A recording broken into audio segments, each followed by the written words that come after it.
Toto je príbeh pôvodných indiánov, ktorý sa rozpráva už mnoho rokov. Indiánsky ľudia alebo pôvodní obyvatelia nehovoria príbehy iba pre zábavu, ale aj preto, aby učili dôležité životné lekcie. Dávno predtým, než svet vyzeral tak, ako dnes, sa obloha rozprestierala široko a modro, pevná a istá. Každé zviera, každý strom a každé dieťa sa cítilo bezpečne pod jej nekonečnou prikrývkou. Ale jedného dňa sa stalo niečo zvláštne.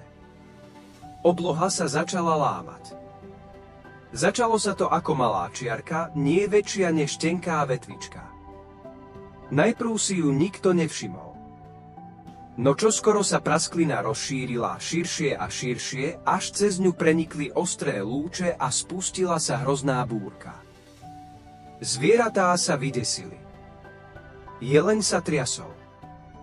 Líšky sa ukryli. Medvede mrmlali. Obloha sa rúca, zakričala sova, lietajúc z jedného stromu na druhý. Čo budeme robiť, spýtal sa vlk, ktorý nervózne prechádzal sem a tam. Je to na nás príliš veľké, vzdychol medveď. Nikto nie je dosť silný, aby opravil oblohu. Zvieratá sa celý deň hádali. Niektorí chceli utiecť, iní sa chceli schovať a ďalší stratili všetku nádej. Ale nie každý zostal stáť. Malý kolibrík, nie väčší ako list, sa vznášal priamo uprostred búrky. Jeho perie žiarilo ako smaragdy a rubíny a jeho krídla bzučali tak rýchlo, že to znelo ako tichá pesnička. Pozrel sa na prasklinu v nebi a v hrudi pocítil, že musí niečo urobiť. Musím pomôcť, zašepkal. Orol sa zasmial, keď to počul. Ty, malý vtáčik, si príliš drobný. Prasklina je široká a ty si iba iskrička. Medveď zakrútil hlavou. Vráť sa ku svojim kvetom, maličký. Toto je práca pre silných, nie pre slabých. Ale kolibrík ich nepočúval.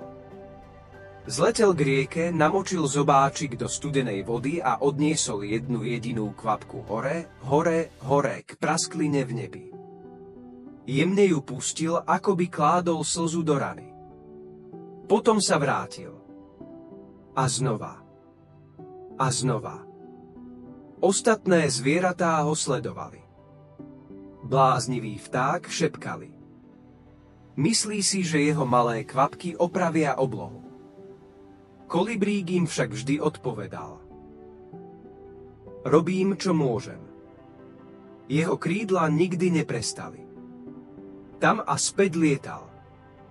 Od rieky k oblohe, kvapku po kvapke. Hoci každá kvapka bola maličká, nikdy sa nezastavil. Čoskoro začala byť sova zvedavá. Nevzdáva sa, zahúkala potichu. Vlk naklonil hlavu. Je odvážnejší, než som si myslel. Medveď zabrúčal, ak on dokáže pokračovať, možno dokážem aj ja. A tak jedno po druhom začali pomáhať aj ostatní. Bobra niesla konáre, aby ich zaplietla cez prasklinu. Jeleň priniesol listy, aby zakryl medzery.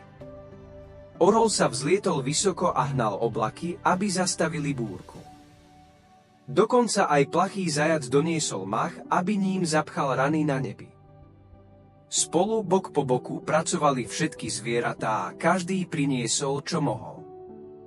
A malý kolibrík neprestával. Kvapku po kvapke, stebielko po stebielku, prasklina v nebi bola čoraz menšia, až napokon celkom zmizla.